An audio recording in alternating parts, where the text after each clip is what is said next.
All righty, team, we are good to go. Welcome to the webinar presentation today where it's more than just the game. We're sitting down with Johnnie Perkins today. I'm Thomas Rowe, co-founder and co-host of tonight's webinar with Aaron Sarles, my co-founder and business partner in Blueprint to Blue Chip. Tonight, we're super excited to have Johnnie join us, and you're going to get a double header, and I do mean the pun there, because Johnnie, what he brings in addition to being an NIL compliance and athlete service strategist, he's also a referee and an umpire. We're going to get into some Q&A about that as well. So Johnnie, welcome to the show. We're super excited to have you join us this evening. Good evening, Aaron and Thomas. Great to see you both. I'm super excited. This is going to be awesome and can't wait to get started. Thank you. Absolutely. So Johnnie, I could go down the list of your accolades, but that's just going to be me hitting some bullet points. Why don't you tell the audience and tell us a little bit about yourself, your background? And before you get into that, I have to give you, we talked about it off camera, Aaron brought it up, and I had it in my notes to bring it up. You were the only person in our circle that predicted UCLA women's basketball to win the championship. And that says a lot when you had UConn and South Carolina in there. Well, you have to understand part of that is being an alumnus from UCLA. Sure. and just having the special relationship that I do with the university and the team and the coach, and having seen them play a number of times. Sometimes you can just sense it, particularly as an official, kind of that team camaraderie that they had. And so just super excited for all of our sports programs at UCLA, particularly Coach Close and the Lady Bruins. No doubt. No doubt. Yeah, we're definitely going to get into that because I personally have some questions for you. As a referee and an umpire, can you predict with what amount of certainty how the game's going to turn out when you just seen the teams warm up? Before we get into that, you know, what right now, which seems to be a hot topic, and by the time we end this interview, the whole landscape of NIL can change again. It seems to be an ever-changing treadmill of information as well as the direction that it can go on. But Johnnie, tell us a little bit about yourself and how you came up with the 5 pillars. So my background has been in public service, the public sector and the private sector, in terms of working for municipalities and in the environmental services space, under doing things like contract review, contract negotiations, contract management. I'm not a lawyer, but I understand contracts very well, having worked for a labor union for 3 years and understanding labor management relations. Compliance, working in the environmental services space, one of the most heavily regulated industries, I think, in this country, if not the world.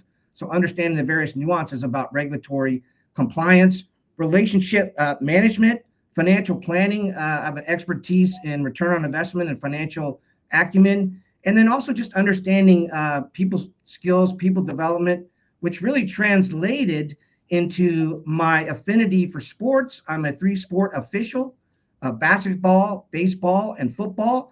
Wow. I love sports. I didn't play football. I was a baseball guy.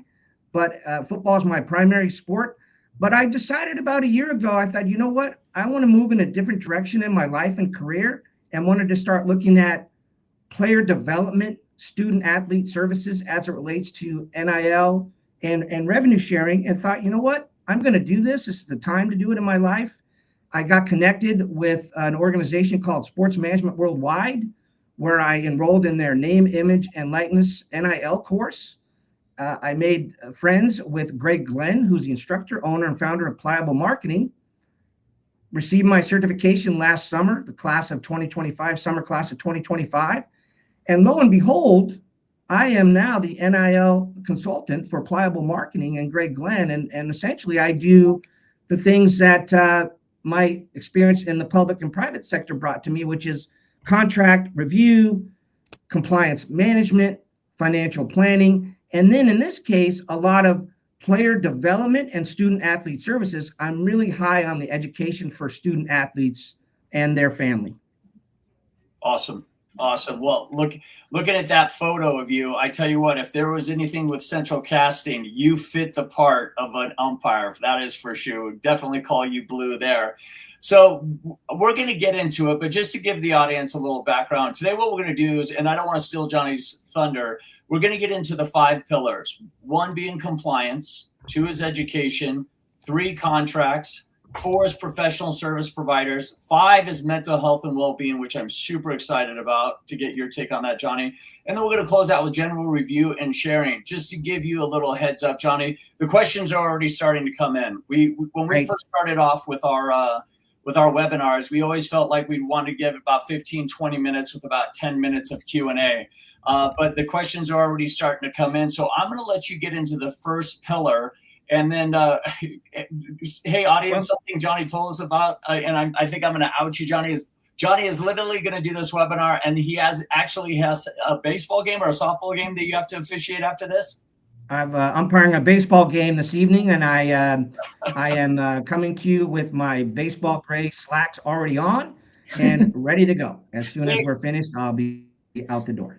This is a man that really preaches and walks the walk. Johnny, get into pillar 1 for us. I will. So let me start with, before I jump into that, I want to say there are no experts in the NIL and revenue sharing world. And I want to make really that clear. There are no experts. Sure. If anyone claims to be an expert, as I say, flag on the field, because that's a penalty, because there are no experts. You know, changes occur every second of every day and every hour of every day and every minute. And so it's just an evolving landscape, lots to learn, lots to know, lots to understand. NIL really, to me, is like quicksand, just trying to stay above it before you go under. And really, NIL headlines have become transactional, and we really need to be more transformational. So I wanted to start off just kind of talking about that briefly before I really went into the pillars. And I want to just point out one more thing, why NIL and revenue sharing matters. You get to do things like this. So this is a book called The Magic Cleats by Emma Eubank and Hannah Dukeman, Ball State University softball players who were very interested in cancer research, had family members that had cancer. These young ladies wrote a book. Right. And then they produced cleats that said, you can see it, #CureCancer. Right. That's the kind of things that why NIL and revenue sharing matter, opportunity to do those kind of wonderful things. And then just the last one I want to point out before we go into the pillars, University of Texas El Paso head football coach Scotty Walden. This man took 10% of his salary and donated it back to the school for NIL and revenue sharing. And I just think that's an awesome thing to be doing. There's just so much positive energy going on out there in college sports. And I just wanted to just cover that briefly. So when you look at the pillars, you look at compliance and education. And as I mentioned, I've got years of experience in compliance with the environmental services industry. When you look at contracts and providers, one of the things, my background in contracts with labor unions, I negotiated a $1.4 billion project labor agreement with 26 labor unions. So I'm not a lawyer. I don't even play one on television, but I do understand contract negotiations and management and what should go in contracts and what shouldn't. And then mental health and well-being. This is a personal one for me. Mental health matters. This is Mental Health Month, May. And frankly, every day should be Mental Health Day. But I had a time where I didn't want to be around, and it's personal. And I thought, what would happen if I wasn't here to my son and my family and my friends who kept saying you're not alone when I thought I was alone. So I just wanted to pause there, because this is not just a topic, a catchphrase. It's real to me personally, because of my own personal experience with some of these challenges in my own life. So in talking about compliance, and I wanted to pull something out because, and I want to give credit to this, but there's a gentleman named Bill Carter who's with the NIL Forum. And Bill does surveys of college athletes. And this is a very interesting statistic. You know, March of this year, the College Sports Commission had reported that there were $166.5 million and over 21,000 deals that were submitted to NIL Go. And about 30 million or 700 were rejected, and those others were approved. And that's significant because there's independent estimates just in basketball alone that there could be $500 million that wasn't reported. And so I want to bring that up because compliance is important. And Bill Carter, NIL Forum, and I'm looking down at his numbers. Bill did a study, and athletes were asked, athletes that signed qualifying deals by last year, July 1, they were asked a couple questions. Did you report on time? Did you report it late? Did you not report were you sure that you were supposed to report? And I have to tell you, almost 70% of those athletes with qualifying deals either missed the deadline, skipped it entirely, or didn't know the clock was running. And Right. so the big picture on compliance, it's not a bad actor problem. It's a broken education and communication pipeline challenge. And Sure. we'll get into education a little bit more later. But when you look at compliance, you got to really know the rules and understand them, because there are different variances in terms of states. And we often talk about the things that athletes and families need to know about NIL. You got to know that the NIL rules in high school, NCAA, NAIA, junior college, it's not one size fits all. You got to understand state law and school policy, because state laws are different in each state. Sure. There's different rules in each state, and some states allow NIL in high school, and some don't. In fact, Indiana just 2 days ago approved their Indiana High School Athletic Association approved the use of NIL. So that leaves almost all the 50 states. I think it's three short, maybe Alabama, not Wyoming, Alabama, Mississippi, and I think it's Hawaii that are the three that are still left. And then NIL provides plenty of opportunities. It's an incredible ecosystem, and NIL could be at every level. It's not just Division I, it's Division II, Division III, NAIA, junior college, and now we're even seeing it at high school. But it's really important to understand the compliance rules. And as someone who's very diligent in compliance, there is a process that the College Sports Commission oversees. They were charged after the House settlement to implement the findings, the settlement terms from the House settlement, $2.7 billion to be paid out over 10 years, and those payments haven't been distributed yet. There's still some litigation, but they're essentially, the College Sports Commission is the independent agency created to document the settlement and enforce revenue sharing and NIL, where NIL Go is kind of they're the platform that evaluates deals. So you look at it as the College Sports Commission is the regulatory body, NIL Go it would be the platform that evaluates deals. And it's important to understand how they work, because there's a 7-step process you have to go through to submit your deal. And you have to understand what those are. And step 1 is to enter the deal. Step 2 is to submit it. Step 3 is to identify the sponsor, facilitator, associated entity. Then you got to step 4, the NIL Go looks at try to validate business purpose. Is there a valid business purpose? Is the range of compensation similar to other situated individuals? Step 6 is, are they cleared or not? Does it get flagged? And then step 7, you can go to arbitration, revise it, or there's other things that you can do. But those things are really important, and compliance is driven at different levels, whether you're in high school, junior college, or transfers. There's different requirements.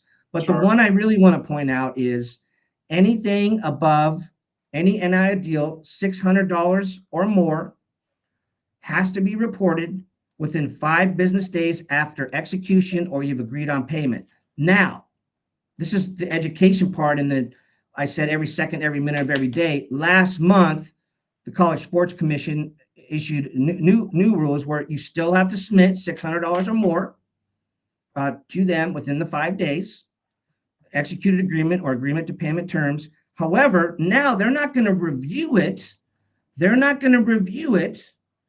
Until you've reached $15,000 in associated deals in one academic year. So they're looking now at the new policy is anything between $600 and $2,500 will not be subject to range of compensation review until you've reached 15,000 in one academic year. So it's really important to understand what the best practices are, what the policies are, and keep yourself organized as to when you submit deals, how it's going, track them diligently, and make sure your team is monitoring those in a very timely manner. And I just can't emphasize everything about making sure that you're in compliance.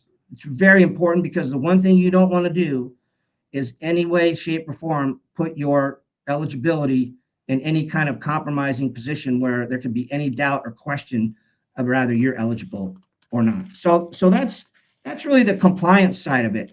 When you look at education, man, Hey, there are Johnny, so hold yeah. on a second before you get on to number two. We've got some great questions I want to bounce. If you don't mind, I'd like. Do you mind if I interrupt your No, flow? please. Okay, we've got Tracy from University of New Mexico. She said, "Mr. Perkins, what's the difference between NCAA compliance and New Mexico state law compliance? I'm so confused about which rules I'm supposed to follow."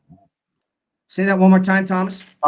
So we got Tracy, who's part of the Lady Lobos. She said, "Mr. Yeah. Perkins, what's the difference between NCAA compliance and New Mexico state law compliance? I'm so confused about which rules I'm supposed to follow."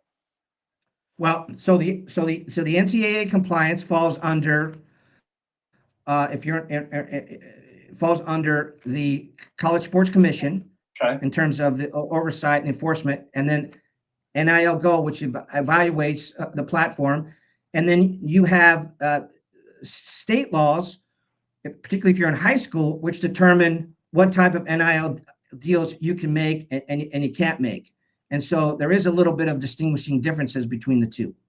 Got it. Got it. Okay. Another question here. I heard revenue sharing is coming. Does that change any of the current NIL compliance rules? And what do I need to know now? So revenue sharing is here.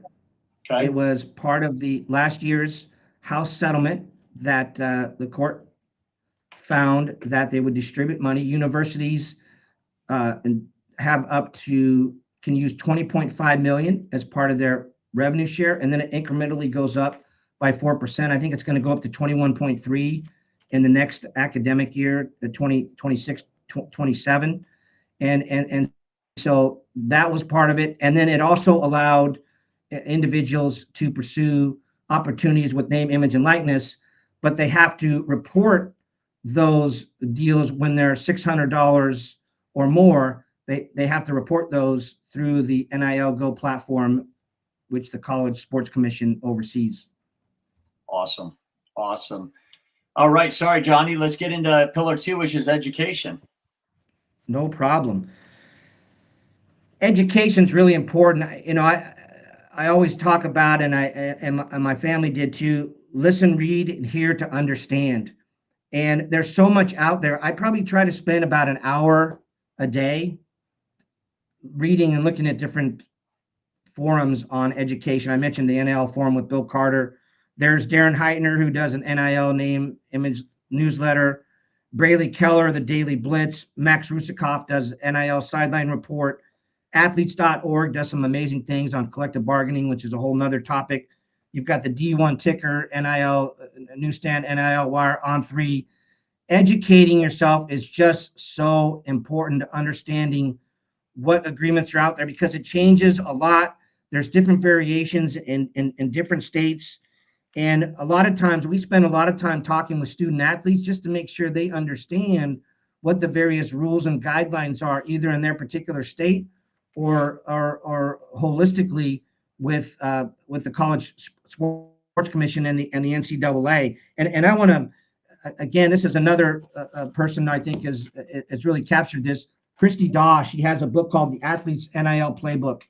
And if you really want to understand as a student athlete and a family what the opportunities are for your name, image, and likeness, I would check out Christy's book because it's going to give you the guidelines for everything from contract understanding, compliance, agents, branding, social media, marketing, how to take your brand once you are done with your collegiate career.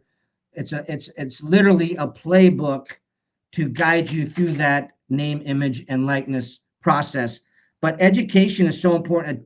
Attending webinars, signing up for newsletters. There's so much information that's out there that's very valuable that it's just important to continue to educate yourself and learn as much as you can. 100%. Awesome. We got some questions coming in. This one's actually from a coach. What should I be teaching my athletes about NIL? I don't want to overstep compliance, but I also don't want them going into this blind. Well, depending upon what particular, let's say if you're a high school if this is a high school coach or high school, what your state allows you to do, but sit down, understand the state association rules, understand what you are interested in. One of the things that's really important for the student athlete and their families, when you start off in name, image, and likeness, it's really important to identify the things that are important and valuable to you. What are things that you're interested in? What are things that you want to promote, advocate for? Those are the best types of brands, product endorsement, and services that you want to have your name affiliated with. And so you want to make sure that you look through those. But when you seek this out, you want to make sure you're talking to the right people, those that have an understanding of NIL, those that have an understanding of someone who can help you review contracts, watch the traps for agents in terms of some of the things that agents may or may not tell you in terms of percentages they may want.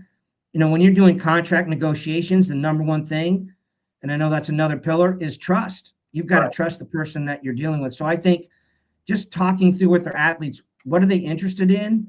Where do they see their brand going? And then helping devise a plan for how that brand looks. And a lot of times, you don't have to go to a national company. You don't have to go to the big name organizations. Go to the local businesses. Go to the local stores, because I think those will be just as excited to have you part of their organization as any of the larger brands would as well. Sure. This is a great question, Johnny. Hi, Johnny. I'm a mom of a two-sport senior. He's elected to go to Division II next year as opposed to D1, so he could play two sports. We're trying to educate ourselves on NIL, but we don't know sports or contracts. What resources should we trust? You just touched on that about trust. So I think Christy Dosh's book is a great source of information. I'm always happy to talk to someone as well about what that looks like and how they should proceed and how they want to put together their plan. A big part of it is the planning side. I mean, and that's a whole side of the financial side. A lot of people talk about, you got to pay taxes for NIL and revenue sharing. Yeah, you do. But taxes isn't the only topic. It's the financial plan. It's the plan around the revenue you're going to generate from NIL and revenue sharing. And a lot of people don't take the time to understand that. This is the opportunity to get some assistance, whether it's a financial advisor or someone else who knows that space that can help walk you through what that looks like. Don't take the first offer that comes to you and says, I can get you $1,000 deal for this, this, and this. Take a step back, take a deep breath, ask a lot of questions of somebody. Have you done this before? What are some of your clients? What have been your successes? What have challenges have you faced? And what brands have you utilized, and how has that worked?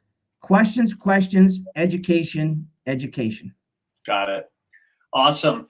Johnny, let's get into pillar number 3, contracts. So this one, as I mentioned before, is near and dear to me in terms of my background working with labor relations. I represented a firefighters union for 3 years, did all their collective bargaining negotiations, and then, as I mentioned, did that $1.4 billion project labor agreement with 26 labor unions. Contracts are challenges. Be very careful of contracts.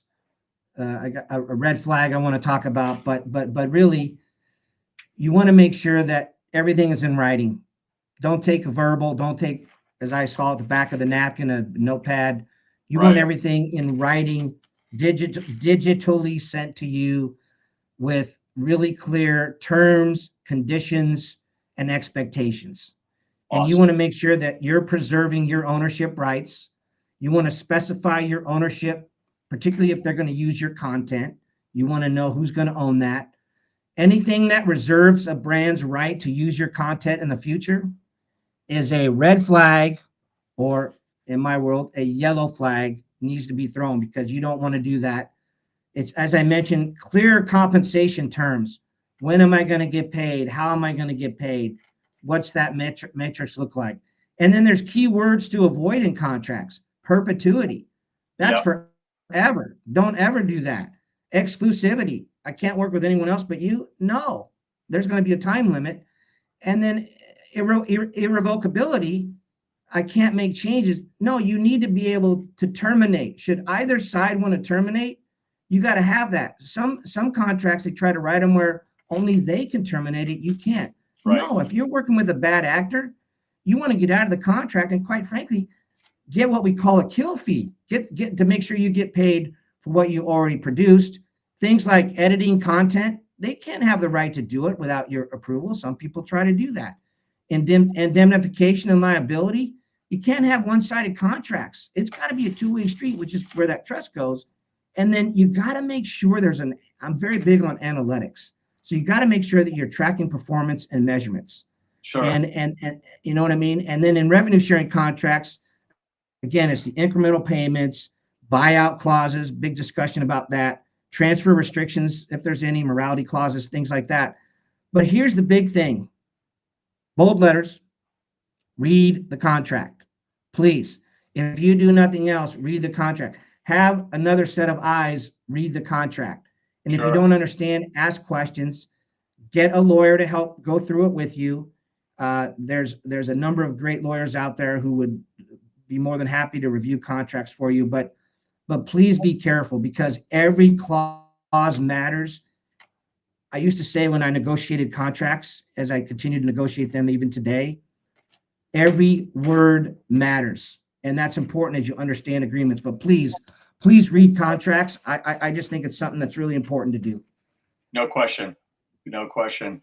This is coming from a mom. Our daughter is 18 and legally can sign contracts on her own, but should we get involved, and how do we help out without taking over? I think having that extra set of eyes, that extra set of knowledge to bounce something off of it, I like to call it professional maturity. And as a father myself, there's some experiences my son hasn't achieved yet. And if I can offer that knowledge to him, I want to. Yes, absolutely. Can they do it at 18? Sure. But I would ask that they consult with their parents, their family, to make sure they really understand. You know, a lot of times, one of the challenges is with agents and people wanting to get contracts, it's friends or relatives. Right. And that's great until it's not, until it goes bad. And all of a sudden now you got infighting between friends and relatives. I love having friends and relatives look at stuff, but in situations like this, I think having someone who's a professional look at it with you, I think that would be the guidance that certainly that I would give. No question.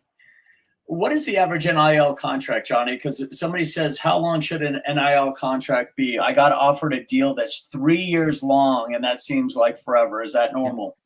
No, don't do that. I would say 1 year max, 1 year max. Don't go any more than a year, because you don't know where you're going to be in a year. You don't know. Don't get locked into something that someone else controls. If you want to have 1 year with an option for another year, that's what I would advise. 1 year with the option for a second year. Okay. Perfect. All righty. Let's get into Pillar 4, professional service providers. We have Michelle here. Sorry, I'm fielding all the questions on all the platforms. She wants to know, Johnny, what do you think about collective bargaining in college sports? I'm a big fan of collective bargaining. I'll just be upfront with you. That doesn't mean, people go, you're just a labor person. No, I'm in favor of collective bargaining, rights for working families and workers and labor. But I also understand the management side, because I've been on both sides of the table, and I go in negotiations and say, you know what, no one can really tug at me, because I've been on the labor side and the management side. And so I'm a big supporter of collective bargaining. Athletes.org is doing some great stuff in that space right now on collective bargaining. But the challenge with collective bargaining is that you've got multiple labor laws in different states. You've got states that are right to work states. And then you've got this little thing now called called the National Labor Relations Board that has to approve that. So it's a heavy lift, but I'm a big fan of it. I love the work that athletes.org is doing. It will continue. Would ask any of you to go to athletes.org and check out what they're doing at collective bargaining. But I do believe collective bargaining is important because there's a big discussion about student athletes. Are they employees or they're not? Right. Some would say when a coach gives you a schedule and says, be here at this to do that, and then be here over here to do that. Well, that's kind of what an employer tells an employee when they tell them, here's your work schedule. And oh, by the way, today we're doing this. They're given direction. So it's kind of a tug back and forth. Are they employees? Are they not? Should they be? Should they not? It's a debate that I look forward to continuing, and it's a great discussion. Outstanding. Aaron, you got a few more? Let me see. Sorry, I'm checking all the platforms going back and forth. Hey, if while you're just to talk about service providers, one of the things there are really important are legal, financial, and agents. And I'm going to leave agents last because I really want to take a few minutes speaking about that. Legal counsel. As I mentioned, I'm not a lawyer. Don't play one on television. I think it's important when you're signing contracts or looking at agreements to have someone that has that professional legal eye to look at it. When we go into labor negotiations, I don't come by myself, clearly. Well, not clearly, but I don't go in by myself. But there's always a lawyer with me, legal counsel. Make sure mainly I don't step out of line, but also to make sure that we have those eyes and ears that can make decisions, but can really look at things through a different lens and not just have something that's one-sided. So they play vital roles in what's going on. Financial advisors, I cannot say enough about the importance of financial advisors. And I've talked to a number of great ones. I think Aaron and Thomas, you had someone on last week, Leslie Callison, who does a great job advising athletes on what I call financial future planning. And I think that has to be a big part of this. It's so important to really understand the finances of an NIL or revenue sharing deal, because what are you going to do with the money? A lot of times it's the first time someone has had those kinds of funds. And I think that's awesome. We want to continue to encourage that, but we also want to help manage the finances. The taxes, there's some states that have no income tax, others have a flat rate, and then some have 2.5 to 13.3, which is the great state I'm in, California. So you've got to understand what those implications are. But more than just taxes, have a financial plan. What do you want to do with that money? How do you want to take that money and build it? There's such a great opportunity. It's an exciting time in collegiate sports and high school sports and sports in general, because you can really take those dollars and do some critical investing for your future. So that's why I think financial advisors is important. And then agents. And I don't have anything against agents. I know a lot of good agents, work with a lot of them. They're really great and smart people. But we don't have agent certification or registration requirement for an NIL agent. We don't. You need a license to drive a car. You need a certificate to do CPR. We don't have certification to be an NIL agent. Yeah, you have to register at many states through the Secretary of State or other state services, but we don't have that type of formality in terms of training for agents. A lot of great agents out there for sure, but there are also a lot of people, unfortunately, that are trying to take advantage of these men and women who are student athletes and their families.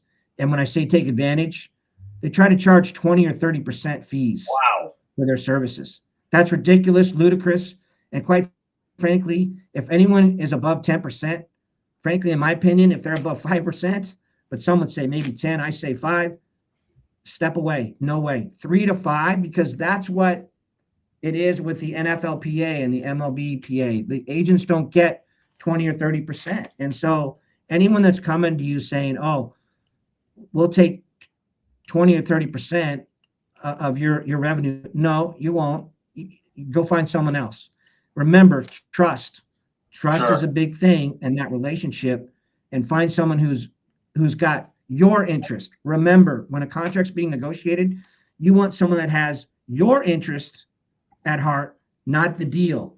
Your interest. That's a big difference. You over the deal, because your interest will make the deal. So really spend a lot of time. Does everybody need an agent? No, you don't. But some people will try to convince you do. and that they'll try to take that percentage from you. And please, please just be careful and make sure you're doing your due diligence. And the same question with agents as others. Well, what's your clientele been like? What's your success been? Who have you represented? What have your challenges been? Things like that. Those are important questions. Awesome. All right, let's get into pillar 4, professional service and providers. Well, I think you just went over that, correct? I did. Okay, then I got a little sidetracked here. Let's go pillar 5, mental health and well-being.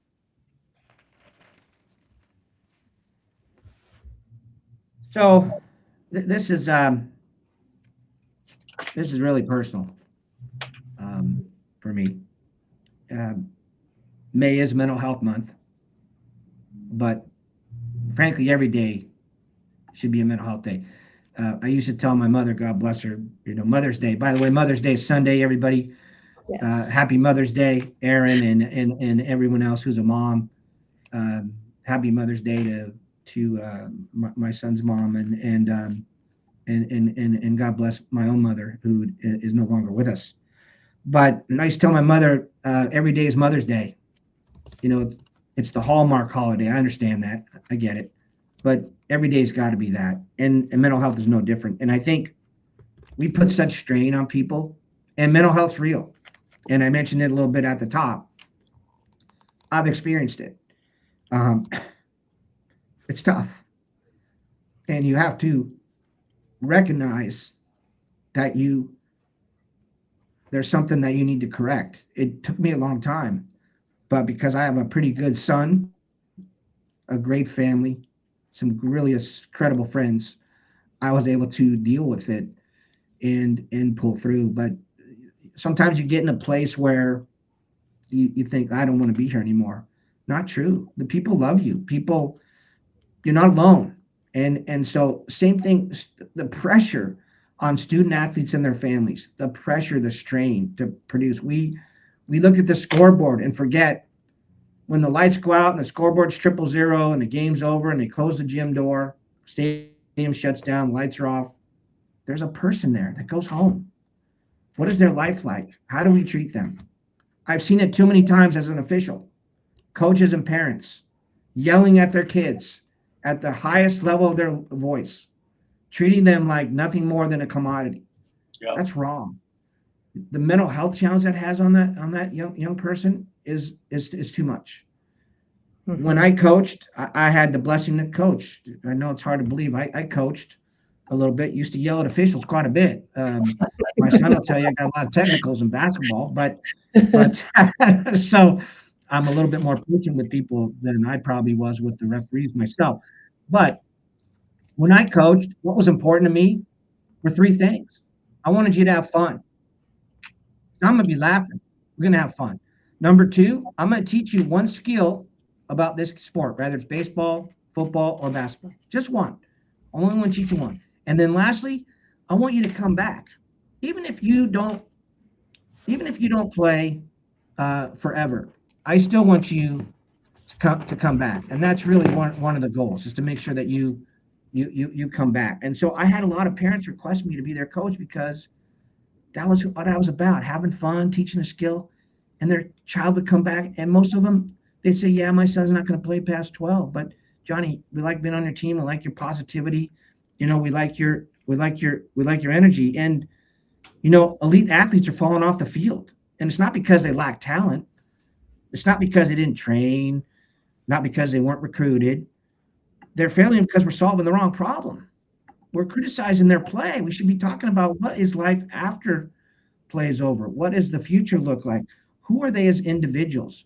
That's why player development and student athlete services in NIL, revenue sharing, college sports, and high school sport is so important, because 70% of athletes quit by the time they're 13. They're done. Right. It's over.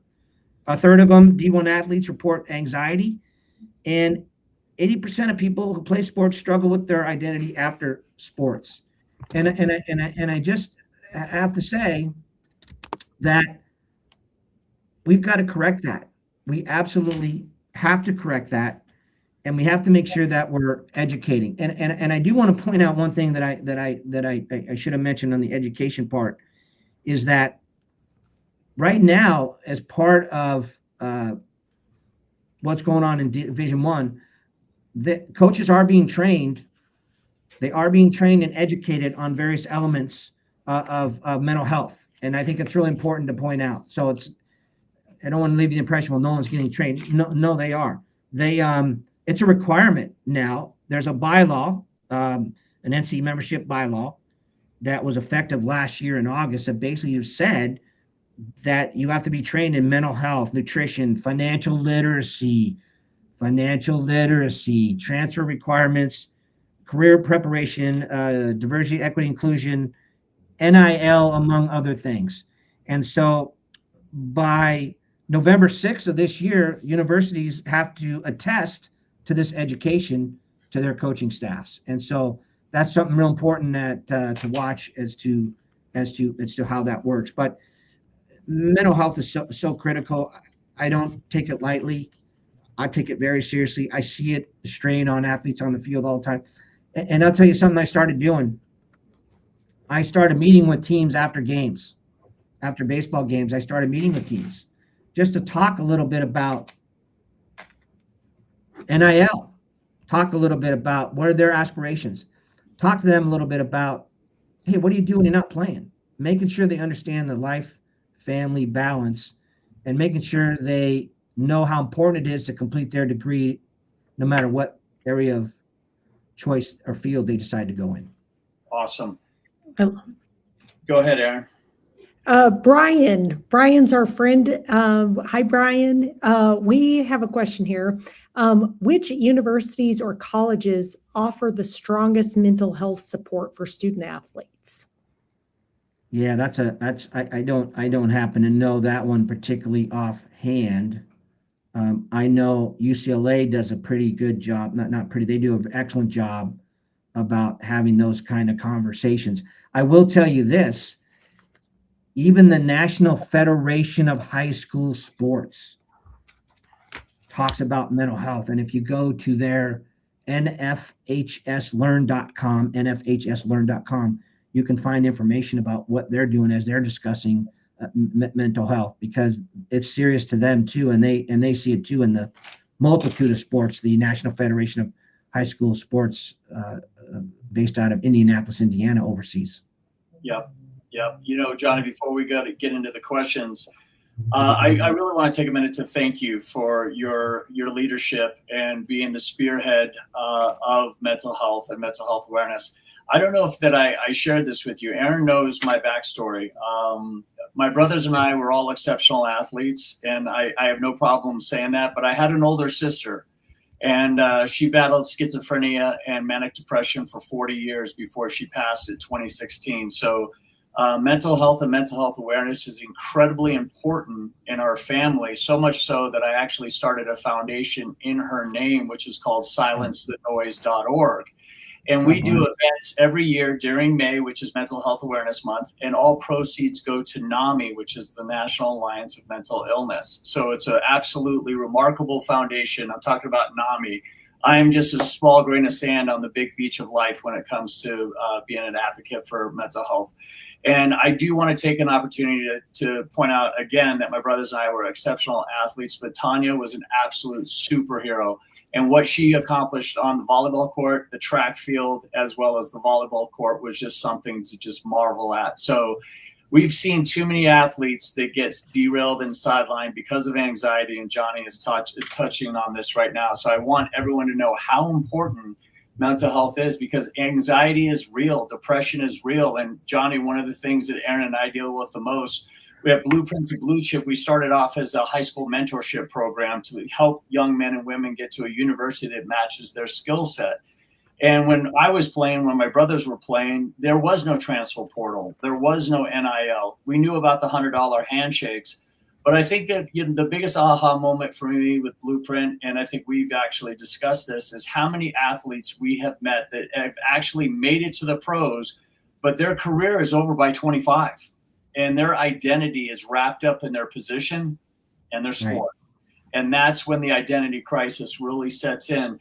Before we get into the questions, I'd love for you to touch base on that, Johnny. What would you recommend pro athletes or collegiate athletes? How do they deal with identity once the sport is over, once the ball stops bouncing or the phone stops ringing? How do they embrace who they are, not what they did? I think you have to embrace that identity as you're going through your daily lives. Legacy. What's your legacy? It's what you do every day.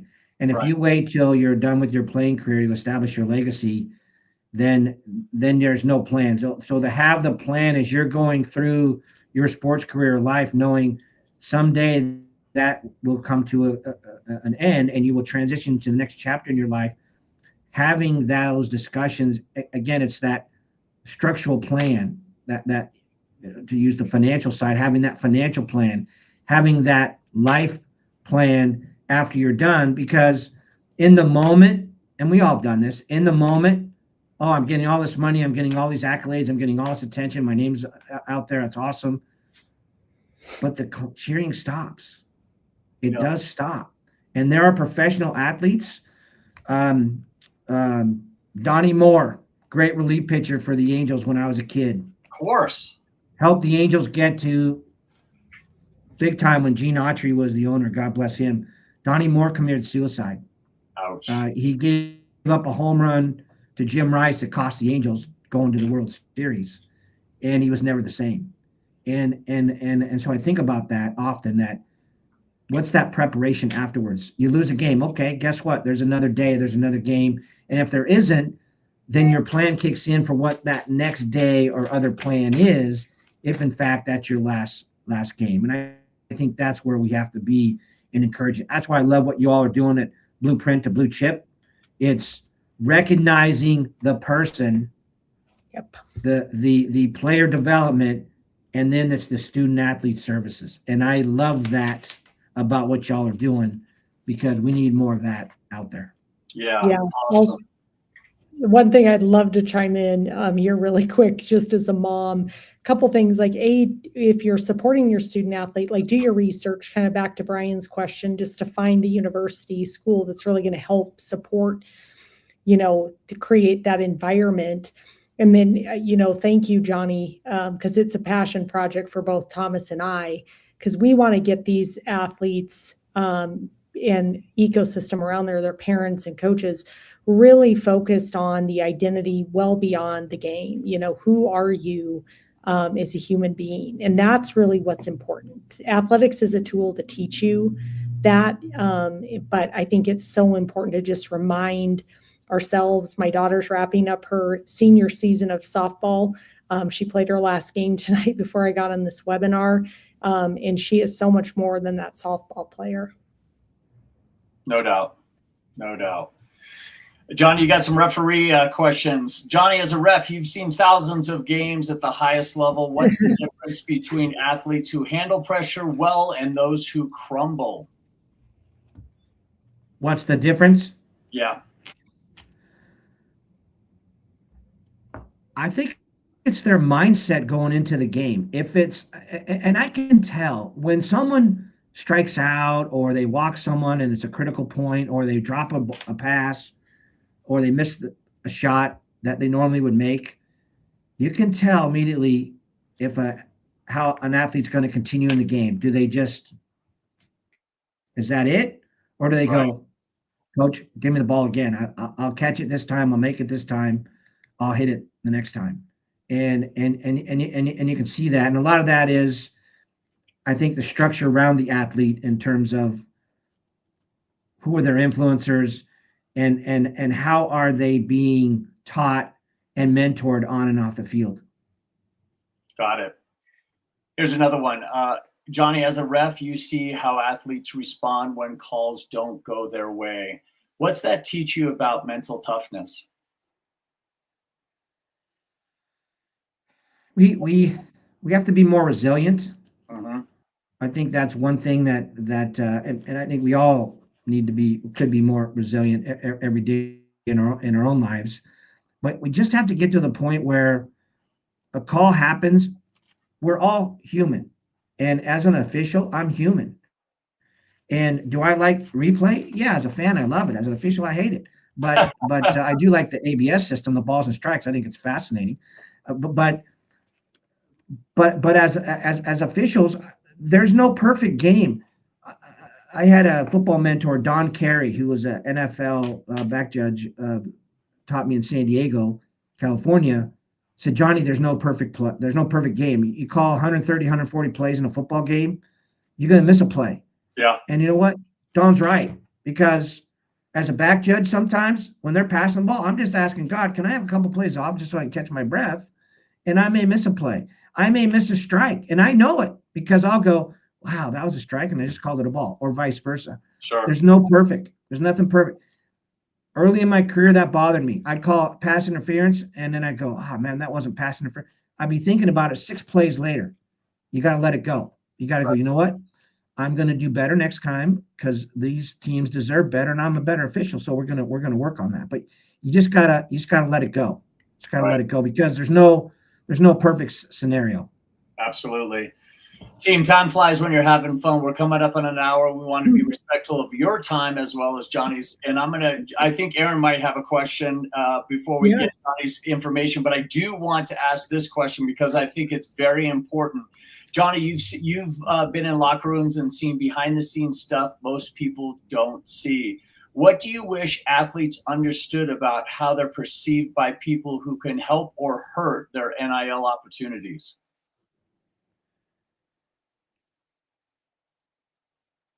I want them to understand how much impactful and influence they have, Right. how much impactful influence they have. Impactful influence. We all look up to athletes.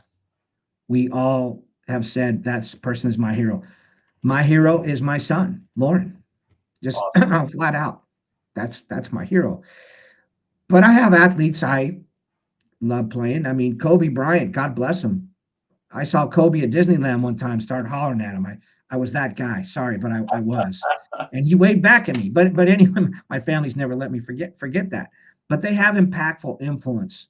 And you know, I like them to remember that when they leave. And they have it in the locker room too. Conduct yourselves as if you've been there. I remember Marty Schottenheimer used to tell his players, give the ball to the ref when we score a touchdown. Don't spike it or whatever you do. Yeah. And his players always did that, handed the ball back to the ref. So impactful influence, act like you've been there, because people respect you as an athlete. You have so much influence. It's unbelievable how much influence these athletes have in our culture and society. Nothing wrong with that, because I love it, because I love sports, every one of them, and I have my favorites too.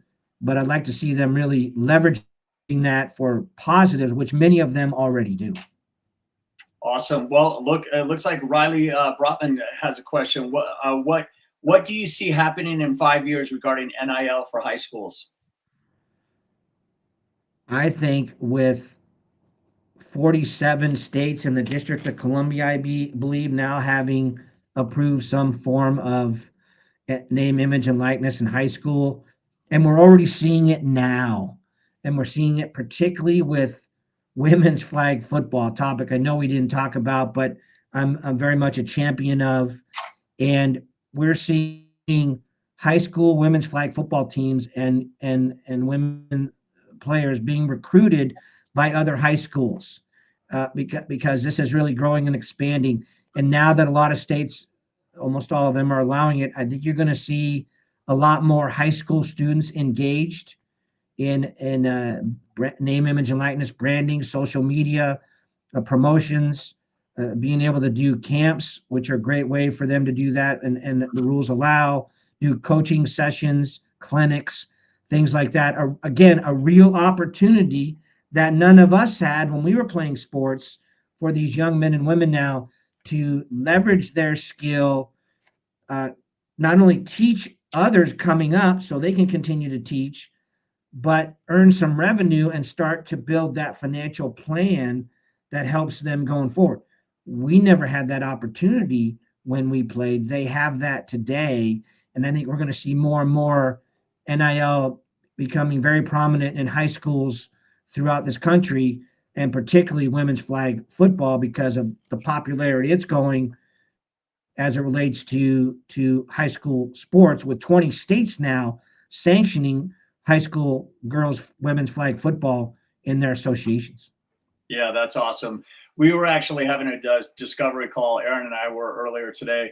There are 15 NAIA schools that actually have women's flag football, which we think is awesome. And let's not forget that it's going to be part of the 2028 Olympics. And that's, I think, is going to just blow the top off of this. And we're going to see just a tremendous influx of young women going out to play football, which I think is absolutely remarkable. You know, Johnny, Aaron and I have, we've met so many young ladies. It's 2026 that they're unaware of the fact that they could go on to play college athletics at the next level after high school, just because they didn't think there were the opportunities for them.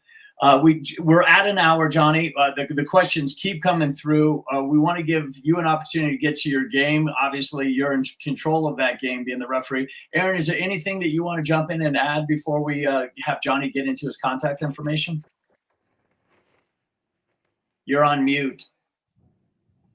I just want to thank Johnny for his time. You are so insightful. We consider you a trusted friend and partner, and would recommend any of our athletes to you. And we're grateful to bring you onto our audience tonight because your insights are so valuable. So I just want to thank you so much. Sure. Thomas, I could probably, I'm looking at the clock like I do as a referee. If there's a couple more questions, I can take them if you want me to. Absolutely. I mean, they keep coming in. Old habits die hard. You got to watch that clock, huh, ref? Let's see here. You've officiated games where one bad call can change everything. How do you teach athletes that one bad decision in the NIL world can do the same thing for their career? What a great question. That's from a parent. Say that one more time, please. Sure. This is from a parent. You've officiated games where one bad call can change everything. How do you teach athletes that one bad decision in the NIL world can do the same thing for their career? It goes back to that trust factor and that communication factor and that education factor and continuing to talk to them. You know, one of the things that's important about player development and student athlete services is talking to the student athlete more than just about their day playing and going to practice. How are classes going? Do you like the professor? How do you like the dorm life? How do you like your apartment, or how's the food on campus? Is there anything more we can do to help you? Having those conversations about things that are going on in their life on a regular basis to avoid situations where something out of the ordinary or a call could make is an issue. I always say one bad call doesn't ruin a game, but understand the question, because sometimes it could be the last play of the game or something critical in a certain inning or a certain time period. I know I try not to worry about calls after I make them, but believe me, I'm very hard on myself if I think I missed it or made the wrong call. But I think communication and education with our student athletes and NIL and revenue sharing is important. Continuing to talk. Families, continue to talk with your student athletes. Continue to make sure that you understand what's going on in their lives, more than just being a player on the field, but you understand them as the true student athlete. Awesome. This is from an athlete. Johnny, as a ref, you work with a crew. You can't do it alone. Same with NIL. Who should be on an athlete's crew to help them navigate this? Well, I mean, it's one of the things about being on a crew is that we work together. We know each other. We work together every week. We know each other's tendencies, and we trust. Again, trust is such a key word in many things, whether it's contracts, compliance, or officiating, or as a coach or a team member, you trust your team. And I think a lot of it is that we trust each other. We know when someone's a line judge or head linesman or an umpire, back judge, whatever, we know they're going to be in the right place to make the right call, and we never have to worry about their call. Like I never question a member of my crew's call, because I know who they are. I know they know what position to be in with their mechanics, and I know they know the rule as it relates to any penalty enforcement or foul. And so we trust each other, and we just have that camaraderie where we're always talking about tendencies of a team before the game and even before the kickoff. Awesome. We've got a question from your home or your roots, Aaron, from Carroll College. Johnny, you've seen athletes succeed and fail at the highest levels from both your referee experience and your NIL experience. What's the one thing that separates athletes who build something lasting from those who don't? Commitment, dedication, and passion. Okay. I think their commitment, their dedication, and their passion for what they really believe is their brand, who they are, not just as the athlete, but as the person off the court, out of the gym, and off the field. And with that, I probably need to think about getting going here, I think. Okay, wonderful. Johnny, real quick, where can people get a hold of you, whether that's a website or your email or your social media handles? Instagram, YouTube, at Johnnie Perkins Referee, at Johnnie Perkins Referee. Email jperk0307@gmail.com.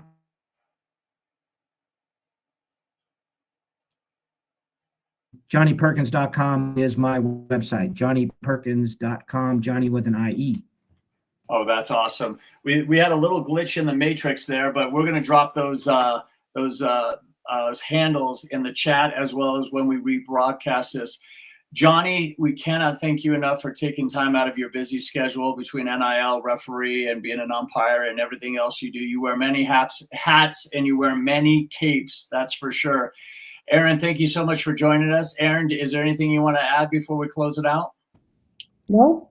Have a great night, everybody. Thanks for joining us. Johnny, thank you. Aaron, thank you, team. Have a great night. Thank you. We'll see you next time. See ya.